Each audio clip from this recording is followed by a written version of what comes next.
Welcome everyone, I'm Spiro. Thanks for tuning in. I know we're all pretty much sick of hearing about the virus. I'm sick of reporting on it, to be honest with you. Everywhere we look, it's virus, virus, virus. But if there's one topic that even comes close to the amount of coverage that the virus gets, it's vaccines. And as we get closer to this vaccine rolling out, we're going to hear about it more and more. And the big question is, will it be mandatory? Well, recently, Jason Goodman of Crowdsource the Truth interviewed Alan Dershowitz, and Dershowitz made some very bold and controversial statements. Let me put it very clearly. You have no constitutional right to endanger the public and spread a disease, even if you disagree. You have no right not to be vaccinated. You have no right not to wear a mask. You have no right to open up your business. Wait, can I stop you? No right not to be vaccinated? Meaning if they decide you have to be vaccinated, we have to be vaccinated? Absolutely. And if you refuse to be vaccinated, the state has the power to literally take you to a doctor's office and plunge a needle into your arm. If the vaccination Where is that in the Constitution? If the vaccination is designed to prevent the spreading disease. If the vaccination is only to prevent a disease that you will get, for example, if there's a disease that will kill you, you have the right to refuse that, but you have no right to refuse to be vaccinated against a contagious disease. Public health, the police power of the Constitution, gives the state the power to compel that. And there are cases in the United States Supreme Court. Now, who is this guy and what the hell is he talking about? Well, Alan Dershowitz, who is a lawyer, he's a high-profile attorney who has formerly represented President Donald Trump, O.J. Simpson, and even Jeffrey Epstein, amongst other high-profile clients. So what is he talking about? Forced vaccinations? Plunging a needle into your arm? Strapping you down to a table? What the heck? I mean, that can't happen here in America, right? Right? I mean, well, actually in 1905, the U.S. Supreme Court upheld a decision that established, so they say, the so-called constitutionality of compulsory state vaccination laws to protect the public health. In other words, it's for the greater good of the state, not you as an individual. This case is known as Jacobson versus Massachusetts. This was during the smallpox epidemic. Of course, another epidemic, a great public health threat, right? I'm not going to get into smallpox, but we're just going to continue to look at this case and the implications it may have today. And the state of Massachusetts, back in those days, in the early 1900s, mandated vaccinations for the smallpox. Jacobson refused. He was fined and then jailed. Now, to make a long story short, he appealed the ruling, and the case eventually went to the Supreme Court, and Jacobson invoked his constitutionally protected rights under the 14th Amendment, which asserts that no state shall make or enforce any law abridging the privileges or immunities of citizens of the United States or deprive any person of life, liberty, or property without the due process of law.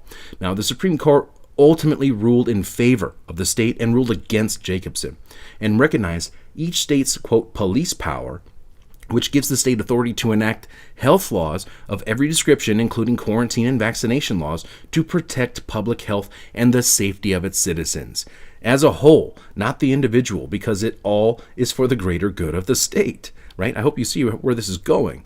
Now, Jacobson voiced concerns about the safety of the vaccine, which was backed by some medical physicians who supported his claims. But the court ruled when determining the legality of a statute enacted to protect the public health and safety, the court found it immaterial that a portion of the medical community thought that the vaccines were worthless or even injurious, in other words, causing injuries. They found that immaterial. They continue, the state has the right to choose between opposing medical theories and to refer the matter to a board composed of persons residing in an affected location who are qualified to make a determination. Now, of course, I could pick a board of individuals right now, pay them some money and say, hey, I want you to vote this way. Okay, that's what lobbying is. We know how powerful the pharmaceutical lobby is here in this country. It's unbelievable. They continue, the court does not become involved in legislation formed under the state's police power as long as it relates substantially to public health, morals, or safety and is not plain invasion of rights secured by fundamental law. Furthermore, it is immaterial whether or not the vaccine is actually effective, so long as it is the belief of the state authorities that mandatory vaccine will promote common welfare and is a reasonable and proper exercise of police power. It is of paramount necessity that a community have the right to protect itself from an epidemic of disease which threatens the safety of its members. In other words, you have no individual rights or liberties. It's about the rights of the community as a whole. It's the greater good of the state.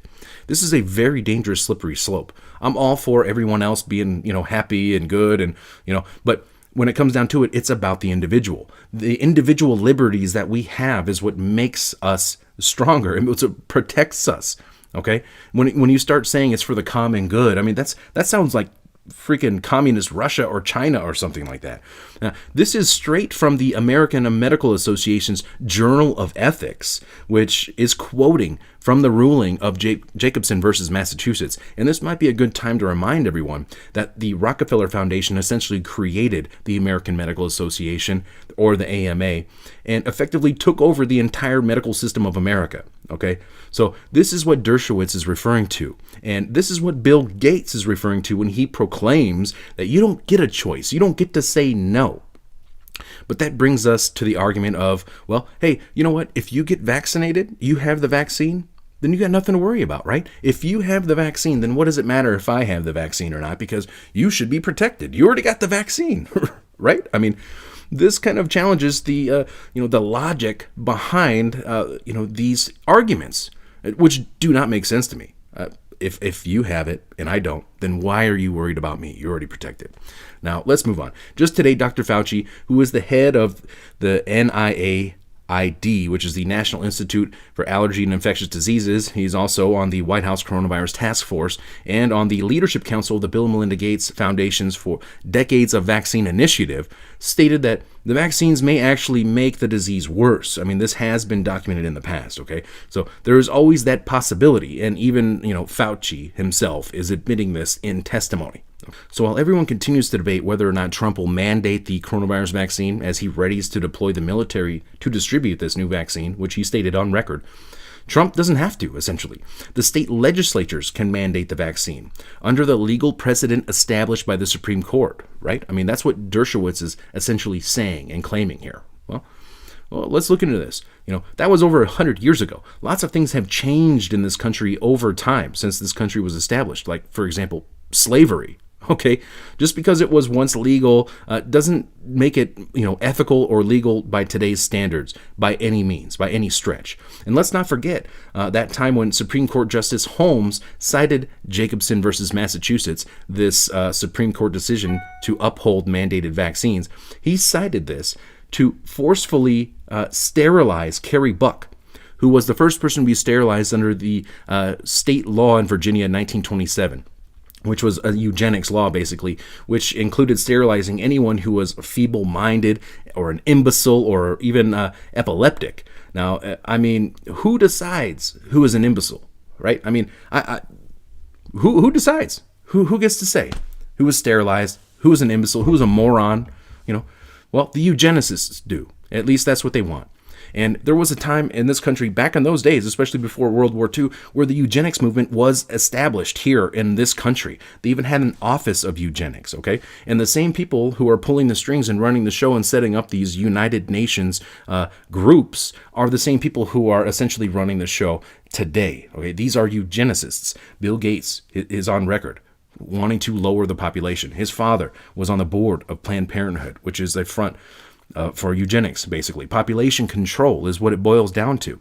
And they were talking, and they had programs here in this country, in the United States, that openly were conducting eugenics population control here in this country. Of course, and they also funded these programs, these Nazi programs in Germany. They were funding these eugenics programs. After World War II, basically, the Nazis got a bad, portrait, a bad stigma about them. They were portrayed in a negative light, of course. Yeah, the Nazis. Everybody hates the Nazis. And so they also looked down upon their eugenics programs. So the eugenics programs here in the U.S. essentially had to go underground at that point in time. They didn't go away. They went underground. Okay, there's a lot of other information out there. I'm going to leave some links below. There's a great report by Corbett, which is Why Big Oil Conquered the World. This is like an amazing documentary which documents and shows and proves that the world is being run. The people who are running the world right now are eugenicists, okay? Population control.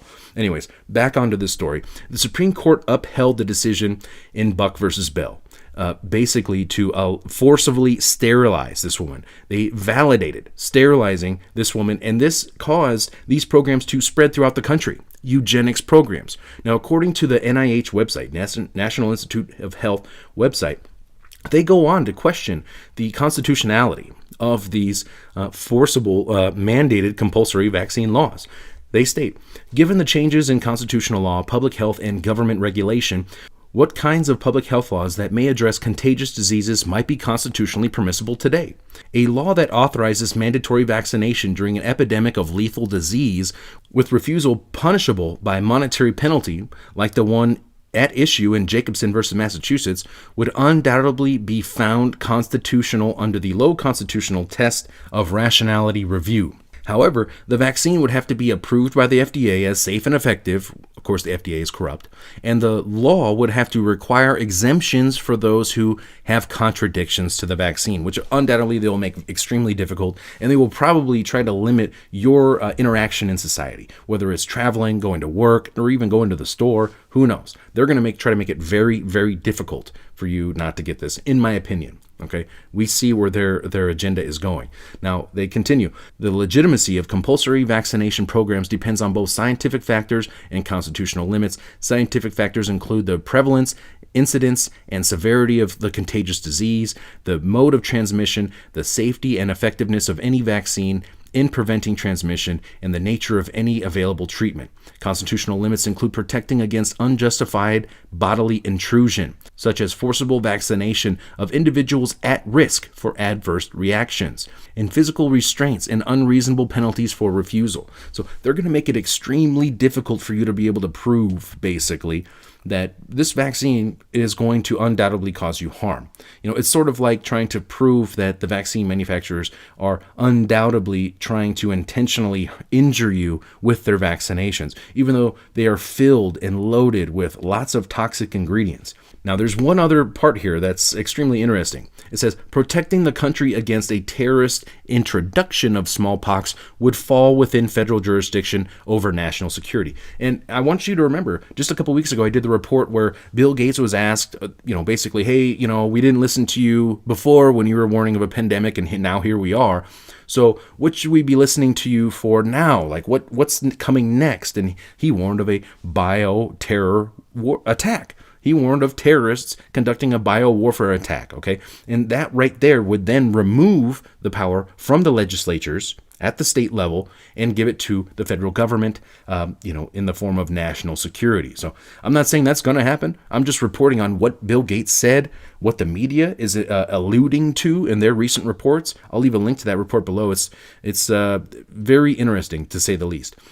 Now, ultimately, the legislators right now may try to impose a compulsory vaccine, under the guise of the greater good of the state at this point and public health. As the courts have said that, hey, sorry, it's not up to us. It's an emergency. It's a public health emergency. It's up to the legislatures to decide whether it's going to be compulsory or not. And we know how corrupt the medical system is. We know how corrupt the government is, from the highest levels all the way down to the local levels. Corruption is rampant at this point. And at the end of the day, you know what is right and you know what is not right. We must all make our line in the sand.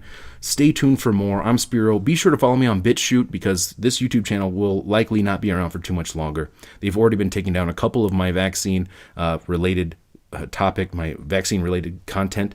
And, who knows if this one's going to stay around or not. But I'm Spiro. Stay tuned for more. Thanks for watching.